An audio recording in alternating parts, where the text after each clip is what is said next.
Hey everyone, okay. Got such amazing feedback from this type of episode 2 weeks ago. Myself and Barry did this. Basically, just had a chat.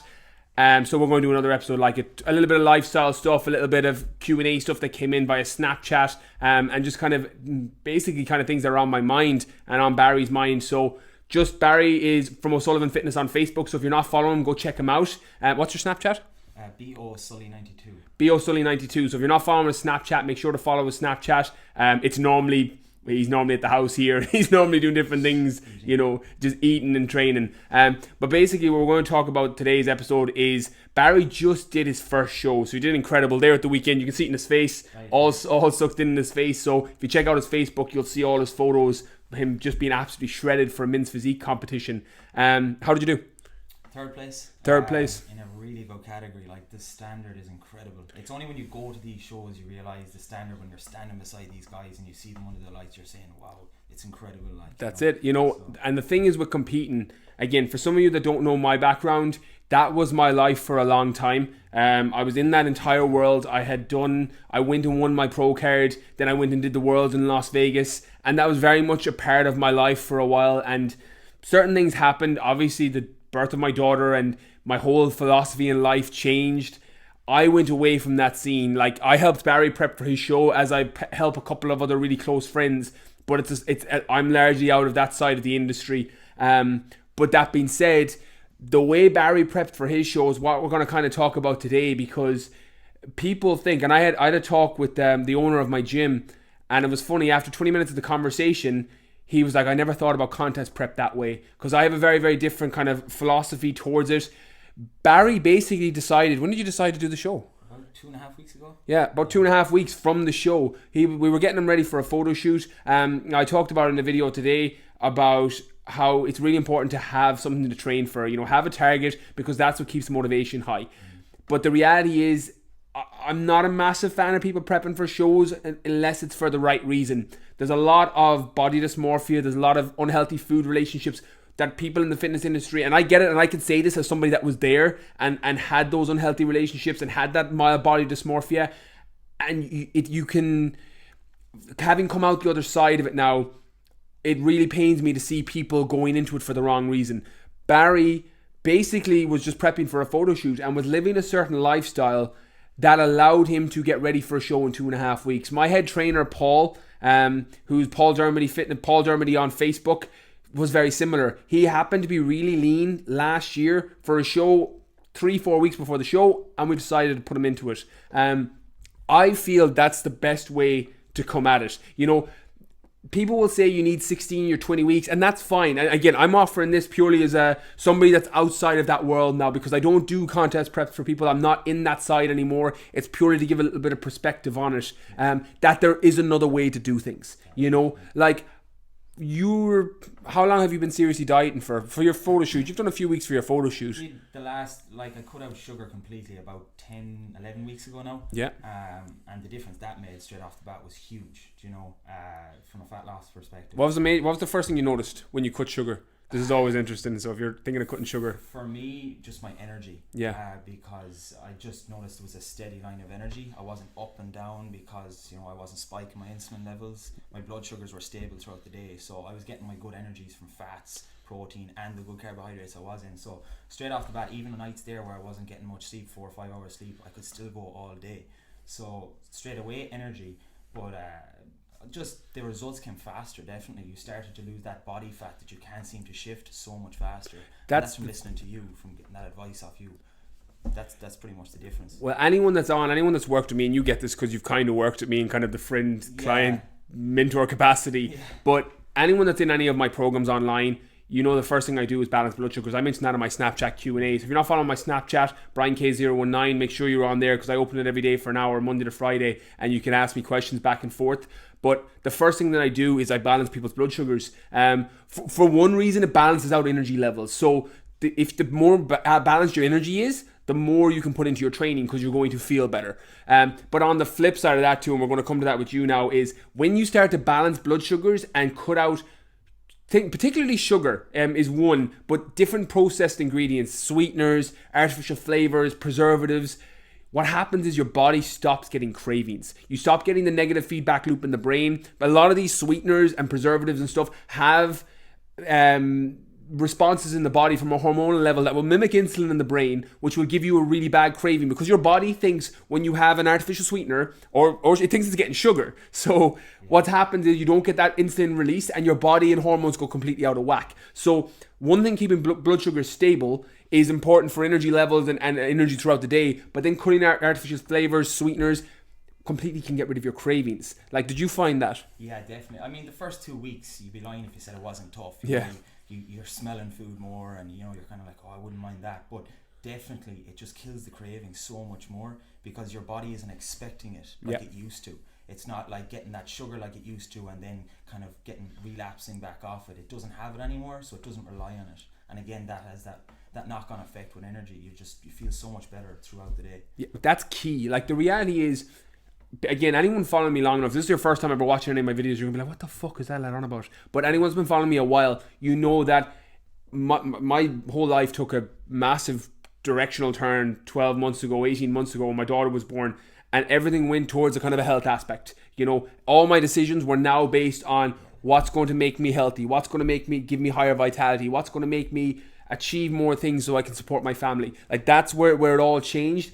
A lot of the philosophies that I've imprinted on people now and that I believe in is down to the fact that I've applied it myself, and the results came from it. What I noticed when I started looking at my health as number one, everything else kind of just came with it. And I talk about this thing where give your body less jobs to do, where if you have your blood sugar balanced and you have your hormones in check and you don't have any cravings, it's really fucking easy to lose body fat and build muscle. Like, the reality is your body doesn't have to deal with all the other crap that's in your system, and it makes it so much easier to do contest preps. It makes it easier to do photo shoots. It makes it easier to look good 9 to 5. Like, I still get, and again, I'm not saying this from an ego bravado way, but I'll still have people come up to me and go, oh, you prepping for a show? I'm like, no, I'm not. Like, and I haven't tracked the macro in 2 years. Like, because what happens is your body gets used to doing what it's supposed to do. It digests the food as it's supposed to do. Your energy levels go up. You feel better. You don't have the cravings, so you're not needing fucking food. Like,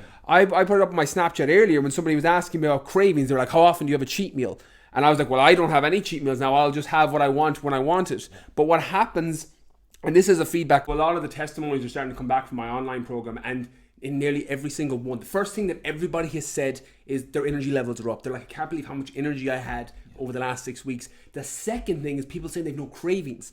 People stop, in my online program, people stop having their cheat meals or their free meals. I call them free meals because I think it's a better connotation with the meal. Yeah. The reality is, and this is where I have a little bit of an argument with the 80-20 and 90-10, and it's all well and fine. And I always say that, and I'll cover and I'll hedge my fucking bets, and I'll say, if you're 80-20 or 90-10, go do you, and that's working. The reality is, factoring in shitty processed food into your plan isn't going to be fucking optimal for health. It's not going to be, and even taking the health side out of it, you want to lose body fat, you want to build muscle, give your body less fucking jobs to do, and it's going to be better at the ones you want it to do. Yep. I always use the analogy that if I gave you 3 jobs to do and I said, okay, clean the floor, fucking wash the dishes and dry the dishes, and gave you 20 minutes to do it, you would do one of two things. You'd get one full job done and you'd start on the second and you'd completely neglect the third, or else you do all 3 jobs pretty shitty, But the reality is, that's kind of what like losing body fat and building muscle is. If you take the processed food out, your body doesn't understand what a lot of that ingredients are. It has to figure out what it is. It gives it another job to do, and it's not going to focus on building muscle and losing body fat. So give your body less jobs to do, give it less reasons to hold body fat, and it'll fucking drop it. Therefore, more energy. Therefore, more energy. Like, how did you find your energy because you wouldn't know you were doing a show until last week. Small things, like I even noticed when I work in a factory at the weekends, and I used to, because I was bulking or I was off season, you go for a fry in the mornings and you'd have whatever amount of food with it, and you'd have brown toast and a lot of things. But straight away when I changed to just even a clean fat and protein breakfast, because I wasn't training in the morning, I was working in the factory, when I go back in the line, I wasn't falling asleep. Like, the people beside me would be nodding off, and I'd be there and I'd have loads of energy, and it was because my blood sugars were stable. So the difference straight away with that just made life so much easier when you're in work or something like that. But it makes your quality of living better. Like, the reality is, and we'll talk about a little bit about stressors and the good kind of stressors in life, but the reality is, if you've got more energy during the day, it means you can put that energy into training, which means you're going to put your body into a deficit. I'm not big, and I do calculate macros and things in my online programs purely for me. Like, I have a whole video, like that whole PDF where I send it out, the whole video is explaining, going, these macros are calculated so I know what calories you're taking in. Yeah. You know, I don't want you to focus on them, because the reality is, if you're working on a tension style training program, high intensity is your cardio method, you're spacing your meals every 3 hours so your blood sugars are stable, you're going to balance out your hormones, everything is going to work so much better. You know, so the reality is, if you go over, and it's so funny, like, people will, and I've fucking done this, where they'll go 200 calories over on their calories, and then they'll fucking stress and be like, oh fuck, I'm at 200 calories over. That fucking cortisol response is giving you more fucking fat gain than the 200 calories you ate, because what's happening is your body's eliciting a cortisol response, you're releasing adrenaline from the body, which is putting you into fight or flight, which is fucking up your rest and digest and all the things that you need to keep your body in a homeostatic state, which supports you. You know, the reality is, we massively overcomplicate the whole fitness side, and I get this because I fucking did it. Like, as someone that competed for years and achieved what I wanted to achieve in that, and very much out of that world now, I did it where you do it by the macro and you do it by whatever it is. And luckily I changed my philosophy on it and moved out of it. The reality is, a good tension style training program focused on high intensity. Low intensity works great, but you just need to nail your diet on it. You know, high intensity cardio, spacing your meals that keeps blood sugar stable, and then cutting out ingredients that's going to offset your fucking hormones. I think I read something yesterday. It was like a picture that said, you know, if you're eating foods with one ingredient, or, you know, you're not going to have to count calories. You know what I mean? yeah. You know, because it's real food. You know, if you're eating the good foods, chances are you won't have to worry, oh, I'm going over my calories here, or how much sugar is in this, because it's going to be irrelevant. Yeah, it's a fucking great way to live life. There you go. Fucking clock that shit. If it's got one ingredient, you're going to be safe enough. Like, the reality is, if you're trying to lose body fat and your maintenance is 2,000 calories, you can't eat fucking 10,000 calories and expect to lose weight. But, you know, all the other stuff that comes with eating good, clean food, spacing your blood sugar. It's a good rule of thumb. It's a good rule. It is. Like, the reality is, you look on the back, I follow the fucking rule that if it has a number or a fucking X, Y, or Z in the name, I stay the fuck away from it. You look at the back of the preservatives sometimes on food ingredients, supplements are the fucking same. Like, so, and I'm not anti-supplements, I'm very fucking for good supplements. But you look on the back of the ingredient list and it's got fucking methyllectine fucking 7.1211. Like, that shit's going into your fucking body. You know, like, stay away from the stuff that has fucking XYZ and fucking 1, 2, 3 in the label. You know, you look at the fucking ingredient list of a pack of broccoli, there's no fucking numbers in it. Like, you know, that's a general pretty good rule of thumb. Yeah.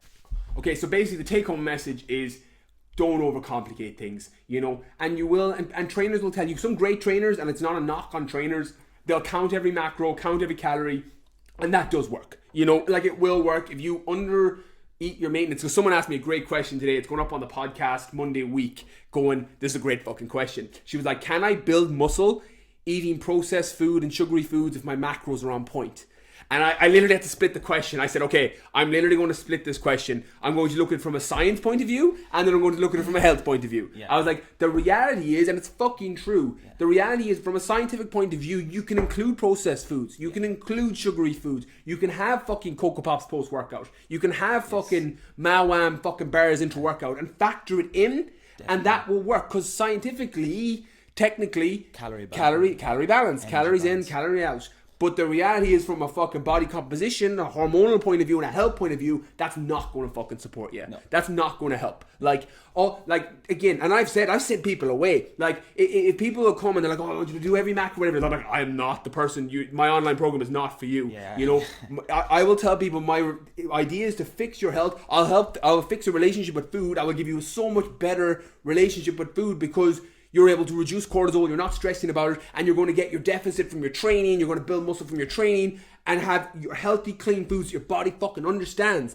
Like, the testimonies, I'm starting to drip feed them up onto Facebook, is people have been coming back going, I have such a good relationship with food now. Yeah. They're like, I feel so much better about my choices. I understand the why. You know, the big part, and I always say that, like, anyone that can't tell you a why you're doing something, like, it's the hammer nail. You know, I love the hammer nail. Like, when all you have is a hammer, everything becomes a fucking nail. So you fucking nail it, and that's the one way to do it. You know, there's so many ways to do things. This is why again, the online program is based on Facebook group, and it's kind of like this where I'm talking to people in videos, and I'm like, okay, this is how you do this, because the why is fucking key. You know, why carbs will work for you and don't work for somebody else is context to your situation. Yeah, exactly. You know, so there is no one size fits all. Low carb doesn't work for everyone. Carb cycling doesn't work for everyone. Keto doesn't work for everyone. I think that's why so many people go off to get advice on the internet. They say, oh, I'll try this, and it doesn't work for them, and then they give up all hope. Which is fair. You know, you know? Exactly, it's not their fault. They don't realise that what you read online mightn't work for you. You know, it's not specific to you. It mightn't suit your lifestyle, stuff like that. And that's what I hate seeing with people when they go wrong and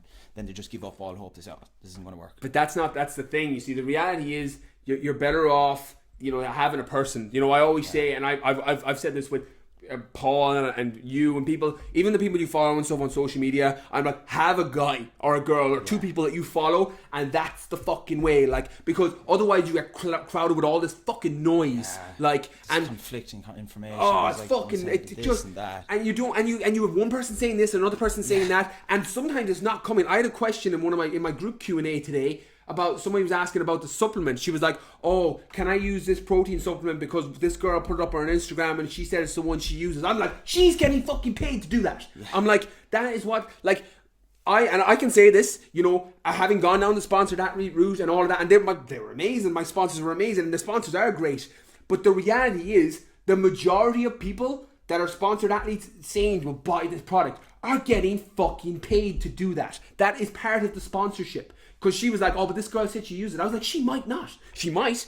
You know, I was like, never buy a fucking supplement because so-and-so said they use it. You know, because they may not be fucking using that. They're paid to do it. You know, I know, and this pisses me right off because I spent so much fucking money. Like, from 19 to 22, like, every fucking ad that I saw that had a model on it that I liked, I bought the fucking supplement like a fucking idiot because I thought that, well, that's what he looks like. You know, he's using fucking so-and-so Fat Burner 7000. That's one of the things I say. If I could go back in time, I'd save a couple of hundred, if not more, quid on supplements. It's, you know? And it doesn't mean they don't work, but to a large extent, it's like the last kind of brick you put in place because, you know, worry about your nutrition first, then your training, and then about your supplements. That's what I say to any of my clients. They're like, do I need creatine? And I'm like, well, we'll worry about your diet first, and then your training, and then in a few weeks, if you're, you know, trying to get a bit stronger on something, we might incorporate creatine. But until then, don't worry about it. Don't read or listen to anyone else on Facebook about it. Yeah, but you need a guy. That's why it's so important to listen to, have the person this is why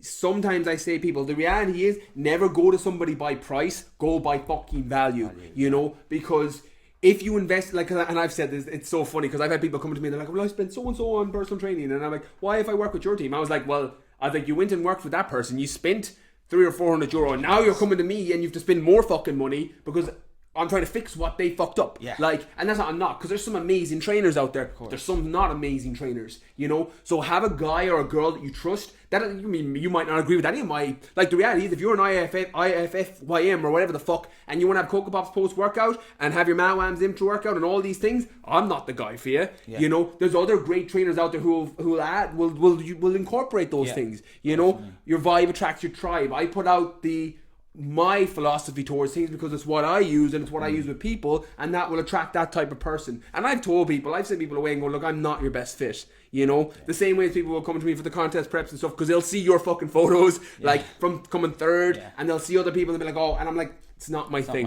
It's not my thing, you know. I'm not in that area anymore for that reason. But that being said, there's a right way to do things. Always pick your supplement based on your goals and the one that works best for you. Don't pick it because somebody is using it. You know, that's not the best thing. Like, again, it's different. Someone from an objective point of view that has no tie-in, of course, it's going to be a little bit better. But the reality is, always pick your supplements based on the whole episodes of my podcast coming out next Monday is all supplements. Talking everything that this is, you know, you think this was a little bit of it? That's a fucking taster of what's in the podcast. Where I was talking about where I got made a fool of buying fucking every supplement, weight gainers with fat burners, thinking I'd look like fucking the top fitness model doing it, and spent I don't even hazard to guess. But the reality is, and I gave the same advice to the girl in my group, I said, buy your supplement based on your goal. If it's a good protein supplement, high quality whey, and you're, you know, low carb and low fat, and that's what supports you, then that's what you get. You know, this is one of my massive pet peeves with the supplement industry is the marketing towards females protein. Like a protein for females. You know, that's not how you pick your fucking protein. You pick your protein based on your goals. If you're a female looking for fat loss, you get a protein that's low carb, low fat, and high protein with a good digestibility. That's how you pick it, you know. But they'll slap on fucking a green, blue, or pink fucking tub, throw in a low dose of L-carnitine, a low dose of green tea, and a low dose of CLA, and say it's for women, it's fat loss, like, and charge an extra 40 quid. Like, that's what they do, you know. And that's one of the really things that irks me about the fitness industry is that preying on people don't know. Because we were there. We were there, and that's why it pisses off. Because we were fucking really there, like, you know. Okay, so that's everything from today. Again, a little bit of a lifestyle stuff. I know a couple of people are watching this while they're like doing their cardio and stuff like that, so I hope it helps. If you've got any comments, anything you want us to cover topic wise, just put it in the comments below, either on Facebook. I'm going to take a clip out of it for Facebook, but this will mostly be on YouTube, so just comment below anything you want us to talk about. For any more on me, you can find me on Facebook, Instagram, this here on YouTube, obviously Brian Keane Fitness, but Snapchat's where I'm the most active at the minute. So Brian K019, where I open it up every day for Q&A Monday to Friday, where you can ask me questions back and forth. And make sure to check out my podcast. That's been doing incredible the last couple of weeks. It was third in all of Irish downloads last week, and second in the entire iTunes health section, which is nuts. So thanks to everyone for that. Barry, where can they find out more about you? Yeah, my Facebook page, O'Sullivan Fitness. You can pick me up a bit about my lifestyle as well on Instagram, O'Sullivan Fitness, or on Snapchat, BOSully92. Perfect. Thanks for watching. Catch you guys soon.